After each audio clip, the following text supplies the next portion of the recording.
Trump asks Putin to smear Joe Biden again. Donald Trump asked Vladimir Putin to bail him out once again.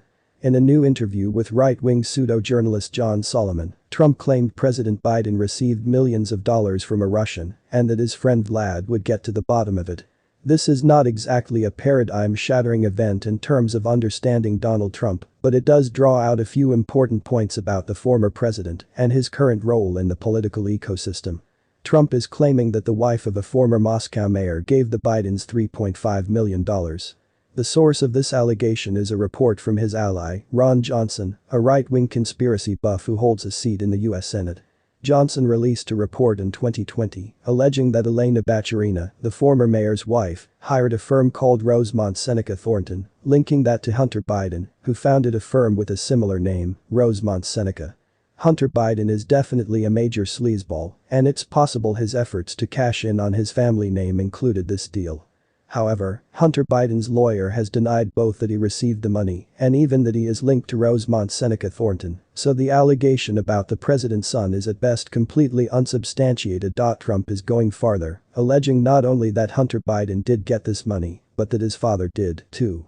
Why did the mayor of Moscow's wife give the Bidens, both of them italics added, $3.5 million?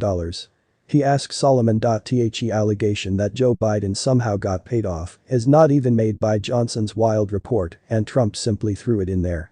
Because Trump broke precedent by refusing to release his tax returns, we have grown accustomed to speculating about the sources of politicians' income.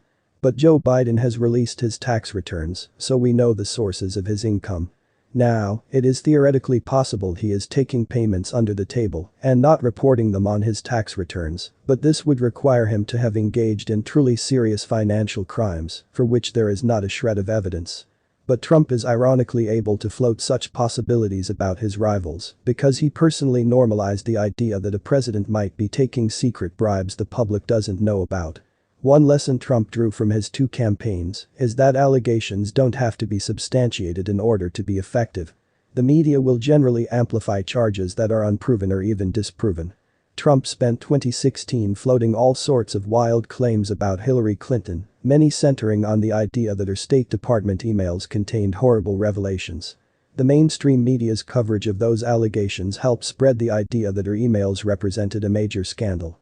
To the extent the media decides not to cooperate with this effort, it can also help Trump. In 2020, reporters and social media went out of their way to avoid amplifying Trump's attempt to spring another October surprise by alleging that Hunter Biden's stolen laptop contained evidence of wrongdoing by his father. Trump supporters used the cautious behavior by traditional and social media to depict the establishment as a censorious danger. The most telling line in Trump's interview was the reason he gave for why Putin might release this allegation. As long as Putin is not exactly a fan of our country, this is an extraordinary construction. Trump is not merely saying Putin is not a fan of President Biden, he is saying he is not a fan of the United States, no doubt because it is arming and training the country Putin is invading. And Trump just casually presents this as a reason Putin would want to help him. Even for Trump, it is shocking to see the casual assumption, if you hate America, you're my friend. One irony of his request is that Trump is claiming Putin has secret info that would reveal a sweetheart deal for an American politician, which is exactly the position Trump was in. During his first campaign for president, Trump was secretly negotiating a deal to build towers in Moscow. Robert Mueller concluded that this sweetheart deal offered to hand Trump hundreds of millions of dollars at no risk. He also testified that, because he was lying about his lack of contacts with Russia, Trump was subject to blackmail by Putin, had Putin any reason to break with Trump. Trump is probably thinking about Biden being in the situation of Putin having compromising information about bribes he took because he absolutely has been in this position himself.